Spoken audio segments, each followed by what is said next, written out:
Check out carmarshal.com. The link is in the description. They help support us. Louisville lawyers are going to bat for the family of a Kentucky man shot and killed by police. WDRB's Chris Suter shows us officer body cam video from that incident and what local attorneys call appalling. Chris. David Lindsay, the video comes from the western part of the state in Fulton, Kentucky, and it also comes with a warning. Some will find it disturbing. Get out! Get out! Stop. Get out! Stop, dude! Get him, cop! Stop. Video tough to watch. It was captured in January of 2017. Police say Chris McClure was swinging a metal pole at parked cars and breaking windows. His lawyers acknowledged there was also a knife taped to the pole and that McClure had some mental health issues. They say he was so upset because he hadn't been able to see his kids. When police were called, McClure started to take his frustrations out on the chief's SUV. He called for backup. Then lawyers say Officer James Buck Buckingham showed up and seconds later fired 2 shots. McClure lost consciousness and died at the hospital, but Louisville lawyers say his life didn't have to end this way and that officers acted with unnecessary force. The attorneys also claim there was a cover-up afterward to make it seem like Officer Buckingham should have fired those shots. For those reasons, McClure's family has sued the officer, the city of Fulton, and Kentucky State Police investigators. I think the brunt of the lawsuit really stems from is the fact that after Chris is on the ground, Buck comes up to him and from point blank range, without any justification, no reason whatsoever, fires an execution shot. Our calls to Kentucky State Police and the Chief of Police in Fulton have not been returned. More of that body camera video on our website right now. That's WDRB.com. Chris Suter, WDRB News. Get back!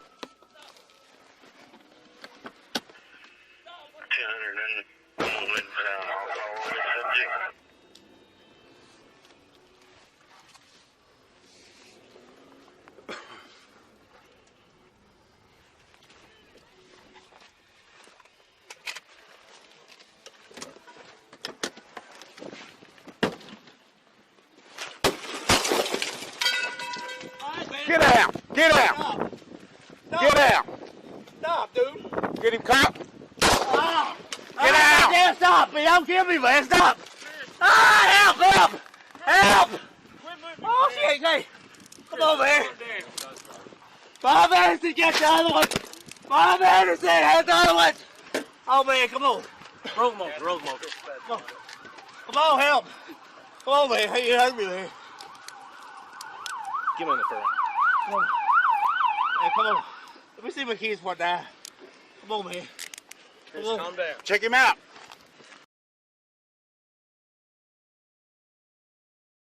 Disturbing body cam shows cop kill unarmed mentally ill man on his knees, execution style. Body cam footage was released this week showing a Louisville cop shoot a man in the back execution style as he knelt on the ground and was unarmed. By Matt Agarist, March 2, 2018. Louisville, Kentucky. The family of a mentally ill man who was shot and killed by a Louisville police officer has filed a lawsuit after their father, who needed treatment, received a police bullet instead. The family will likely win this lawsuit as the disturbing execution was captured on the officer's body camera and shows the officer's senseless excessive force. In January of 2017, the victim, Chris McClure, was in the midst of a mental breakdown and was in a parking lot beating cars with a metal pole. According to attorneys for the family, McClure's mental health episode worsened after he was told he was too sick to be around his children. On that fateful day, police were called to the parking lot to respond to McClure, who had a lightweight aluminum pole with a knife taped to the end of it. McClure was swinging the pole when the first officer arrived and began to take out his frustrations on the Fulton police chief's SUV. According to police, and the body cam footage, that's when Officer James Buck Buckingham showed up and seconds later fired 2 shots. While the first shot was questionable, the second one was fired after McClure had dropped the pole and was on his knees in between 2 officers. There was absolutely no need to fire it. As McClure gets up on one knee, Buckingham fires off a round in near execution style at point-blank range, directly into the back of McClure. Because the shot was needlessly fired and it resulted in the death of a then unarmed man, attorneys for McClure's family say police then lied to cover their tracks. As WDRB reports, Louisville lawyers say his life didn't have to end that way and that officers acted with unnecessary force. The attorneys also claim there was a cover-up afterward to make it seem like Buckingham should have fired his gun. I think the brunt of the lawsuit really stems from the fact that after Chris is on the ground, Buck comes up to him, and from point-blank range, without any justification, no reason whatsoever, fires an execution shot, said attorney Larry Foreman. As you watch the video below, notice how the officer's careless disregard for life also placed his fellow officers' well-being in danger as he fires in his direction. Had this cop decided to use his taser instead, the taxpayers of Louisville would not be on the line for this murder and McClure could be getting the mental health help that he so desperately needed. As TFTP has previously reported, the Virginia-based Treatment Advocacy Center, an organization dedicated to eliminating the barriers faced by those with severe mental illnesses, released a jaw-dropping report in 2015. In their report titled, "Overlooked in the Undercounted, The Role of Mental Illness in Fatal Law Enforcement Encounters," researchers discovered that people with an untreated mental illness are 16 times more likely to be killed during an interaction with police than anyone else.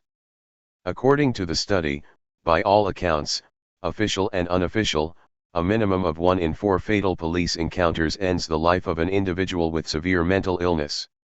Where official government data regarding police shootings and mental illness have been analyzed, in one U.S. city and several other Western countries, the findings indicate that mental health disorders are a factor in as many as 1 in 2 fatal law enforcement encounters. This startling number highlights a critical problem with police and how they handle incidents with the mentally ill, and it explains why McClure's life was ended that day. If this were any other medical condition, people would be up in arms, John Snook, the report's co-author and executive director of the Treatment Advocacy Center, said. One would assume that since these numbers are so great, police have taken action and are training their officers to interact with the mentally ill. However, one would be wrong. As the Free Thought Project has pointed out in the past, the overwhelming majority of time spent by police during training is devoted to shooting their weapons. Very little time is set aside for training in de-escalation tactics, and most departments receive zero training in dealing with the mentally ill. Case in point, Chris McClure.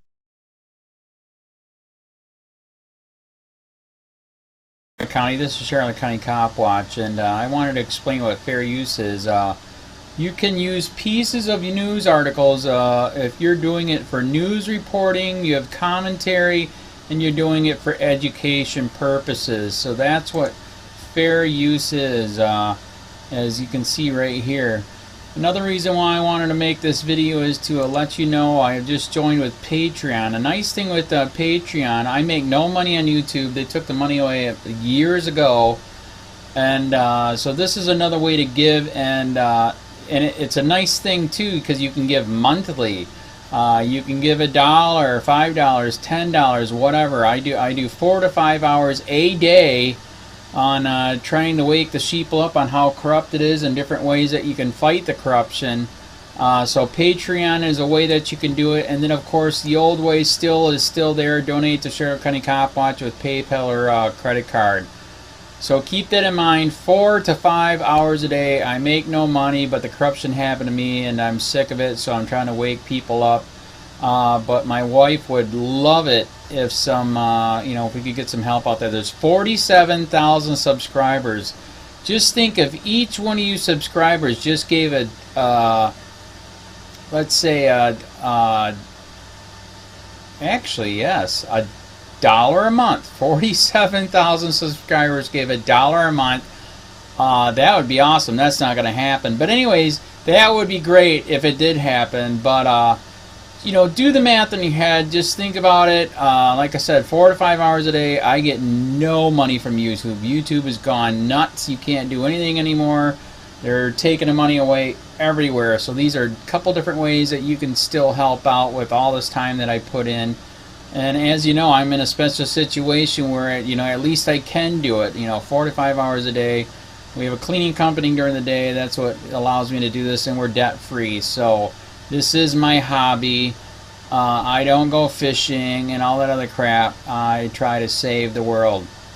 So help me out to make the wife happy, man. In fact, if you guys did give $1 a day, and there was 47,000 of you, and you did it, and each of you gave $1, and that was every month, oh my God, yes, I could quit. I could start suing them. Another idea too that we have is, you know, if I got, you know, some funds, we could actually contact everyone that has been ticketed and or arrested and put in jail and start sending them postcards to let them know we're here, and to see if everything went all right, and if it didn't, find out their story. So we could even do more investigations and more lawsuits. Lawsuits take money.